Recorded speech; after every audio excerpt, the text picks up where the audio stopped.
चेतावनी, यह कहानी कमजोर दिल वालों के लिए नहीं है। कुछ जगहें घर नहीं होती, वहां जाने वाला वापस नहीं आता। आज की कहानी एक ऐसी हवेली की है जहां आधी रात के बाद आवाजें जिंदा हो जाती है। अगर डर से रिश्ता है तो यह ऑडियो अंत तक सुनो। आप सुन रहे हैं हरिकेश हॉरर स्टोरी ऑडियो, क्योंकि कुछ कहानियां सुनने के बाद सोने नहीं देती। उस रात आसमान पर एक भी तारा नहीं था। अमावस्या की रात थी। हवा रुकी हुई थी, जैसे जंगल ने सांस लेना छोड़ दिया हो। गांव ब्रह्मपुर में लोग सूरज ढलते ही दरवाजे बंद कर लेते थे। कोई बाहर नहीं निकलता था, क्योंकि गांव के उत्तर दिशा में एक हवेली थी जिसे लोग काली हवेली कहते थे वहां से हर रात ठीक आधी रात के समय किसी के रोने की आवाज आती है। किसी औरत की नहीं, किसी बच्चे की नहीं, बल्कि ऐसी आवाज जैसे कोई चीज इंसान बनने की कोशिश कर रही हो। राहुल शहर से गांव 5 साल बाद लौटा था। उसकी उम्र तब 27 वर्ष थी। उसने इन कहानियों को हमेशा अंधविश्वास समझा। उस रात वह बस से उतरा। घड़ी में समय था रात के 11 बजे से थोड़ा आगे। बस स्टैंड से उसका घर करीब आधे कोस दूर था। रास्ता जंगल के किनारे से होकर जाता था और उसी रास्ते से काली हवेली का फाटक दिखाई देता था। पहली आहट जैसे ही राहुल हवेली के सामने पहुंचा, हवा चल पड़ी। पेड़ों की पत्तियां नहीं हिली, सिर्फ हवा चली। और तभी राहु, उसका नाम, कोई उसे पुकार रहा था। राहुल का दिल जोर से धड़कने लगा। उसने पीछे मुड़कर देखा, कोई नहीं था, लेकिन हवेली की ऊपरी मंजिल की खिड़की में एक परछाई खड़ी थी। परछाई की मुस्कान व परछाई हिली, धीरे, बहुत धीरे, और फिर उसने मुस्कुराया। ना इंसानी मुस्कान, होंठ जरूरत से ज्यादा चौड़े, दांत जरूरत से ज्यादा सफेद। और उसी पल हवेली के अंदर से घुघरुओं की आवाज आई। राहुल को याद आया, गांव वाले कहते थे आवाज सुन ले व अगली सुबह सूरज नहीं देखता। रात राहुल भागना चाहता था, लेकिन उसके पैर जमीन में धंस गए। हवेली का दरवाजा अपने आप खुला। चरमराने की आवाज नहीं आई, जैसे दरवाजा कभी बंद ही नहीं था। और अंदर से एक आवाज आई, अंदर आओ, हम तुम्हारा इंतजार कर रहे थे बहुत समय से। हवेली के अंदर राहुल को ऐसा लगा जैसे किसी ने उसकी रीढ़ की हड्डी पकड़ ली हो। उसके पैर अपने आप आगे बढ़ने लगे। हवेली के अंदर कदम रखते ही दरवाजा अपने आप बंद हो गया। धड़ाम। अंदर घुप अंधेरा था, लेकिन अंधेरे के बीच एक दिया जल रहा था।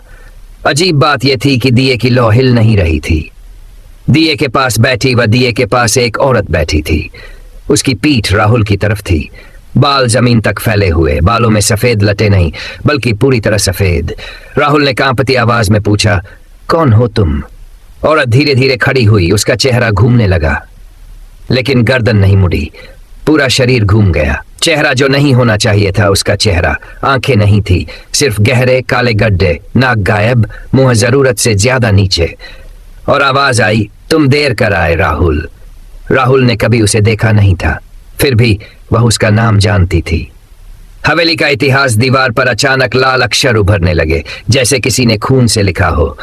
आज से 63 वर्ष पहले यह हवेली एक ठाकुर की थी। उसकी एक बेटी थी, नाम था कमला। कमला की शादी एक ऐसे आदमी से कर दी गई जो इंसान नहीं था। शादी की पहली ही रात कमला की चीखें पूरे जंगल में गूंजती रहीं। सुबह उसका शरीर हवेली के आंगन में मिला, लेकिन उसकी आंखें गायब थी, जीभ कटी हुई, और चेहरे पर ठाकुर ने यह सब छिपा दिया। कमला को बिना क्रियाकर्म हवेली के नीचे दफना दिया गया।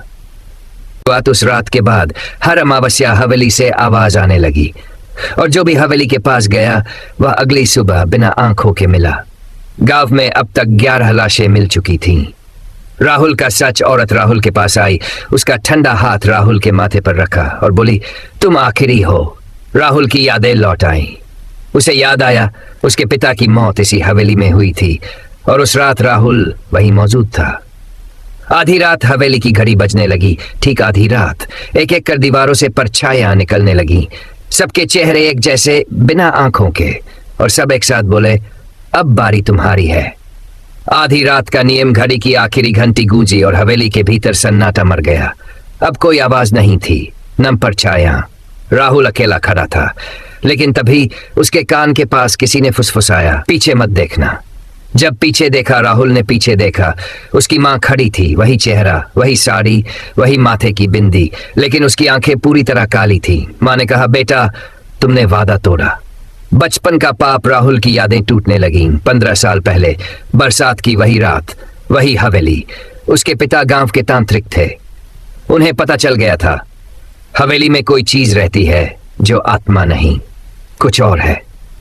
उस रात एक बलि दी जानी थी और बलि के लिए चुना गया था कमला का अधूरा शरीर। लेकिन अनुष्ठान के बीच राहुल डर गया। उसने मंत्र रोक दिया, उसने आग बुझा दी। वह चीज आजाद हो गई। वह चीज क्या थी? वह औरत नहीं थी, आत्मा भी नहीं। वह थी अधूरी, जिसकी शादी नहीं हुई, जिसकी मौत पूरी नहीं हुई, जिसकी आत्मा बंधी नहीं और अधूरी हमेशा बदला मांगती है। मां की सच्चाई। राहुल की मां मुस्कुराई, उसका चेहरा पिघलने लगा, त्वचा जमीन पर टपकने लगी। अंदर से वही औरत निकली, कमला। लेकिन अब वह अकेली नहीं थी। उसके पेट से एक बच्चा रेंगकर बाहर आया, उल्टा सिर, टूटी टांगें और मुंह से आवाज, पापा। अंतिम मौका, कमला बोली, तुमने मुझे अधूरा छोड़ा। अब या तो मेरी कथा पूरी करो या अपनी। फर्श पर एक खंजर गिरा। दीवार पर खून से लिखा था, एक बलि और मुक्ति। निर्णय की घड़ी घड़ी फिर बजने लगी। अब समय था आधी रात से 3 सांस पहले। राहुल के सामने 2 रास्ते थे, एक खुद को कुर्बान करना, दूसरा किसी और को। और हवेली के दरवाजे पर कदमों की आवाज आई। कोई और हवेली में घुस चुका था। कौन आया? दरवाजा खुला और अंदर आया राहुल का छोटा भाई, जिसे वह मर चुका समझता था। राहुल का छोटा भाई अमन, वही अमन जिसे गांव ने 10 साल पहले मरा हुआ मान लिया था। उसके कपड़े गीले थे, पैरों से कीचड़ टपक रहा था और आंखें बिल्कुल खाली। अमन ने दरवाजा बंद किया और बोला, भैया अब बहुत देर हो चुकी है। सच्चाई का पर्दा। कमला हंसी। उसकी हंसी में औरत की आवाज नहीं थी, बल्कि कई गलों की चीखें थी। उसने कहा, यह कभी मरा ही नहीं, यह तो मेरी पहली बहन थी। राहुल का सिर घूमने लगा। अमन का रहस्य। 10 साल पहले अमन रात में खेलते खेलते हवेली तक आ गया था। कमला ने उसे नहीं मारा, उसने उसे खाली कर दिया, आत्मा निकालकर शरीर छोड़ दिया। तब से अमन सिर्फ एक खोल था। असली दानव। कमला अचानक चीखी, मैं अकेली नहीं हूं। फर्श फट गया। नीचे से एक काली आकृति निकली। उसके सींग थे, उसकी पीठ उल्टी थी और आंखें पेट के बीच में। वह था हवेली का मालिक, जिसे ठाकुर ने कभी देवता समझकर पूजा की थी। आखिरी नियम। दानव बोला, हर 63 साल में एक परिवार पूरी तरह मिटेगा। इस बार तुम्हारा। खंजर फिर चमका। अंतिम क्षण। घड़ी बोली। आधी रात से 1 सांस पहले राहुल ने अमन को देखा। अमन मुस्कुराया, मुझे आजाद कर दो। बलि। राहुल ने खंजर उठाया, लेकिन उसने अमन को नहीं, खुद को चुना। खंजर सीधे उसके सीने में उतरा, खून जमीन पर गिरा। हवेली का अंत। कमला चीखी। दानव जलने लगा। हवेली की दीवारें टूटने लगीं। सारी आत्माएं एक एक कर आजाद होने लगीं। अमन की आंखों में पहली बार आंसू आए। सुबह सुबह गांव वालों ने देखा, जहां काली हवेली थी वहां सिर्फ राख थी और राख के बीच 2 नाम, राहुल, कमला। आखिरी चेतावनी। लेकिन कहानी यहां खत्म नहीं होती।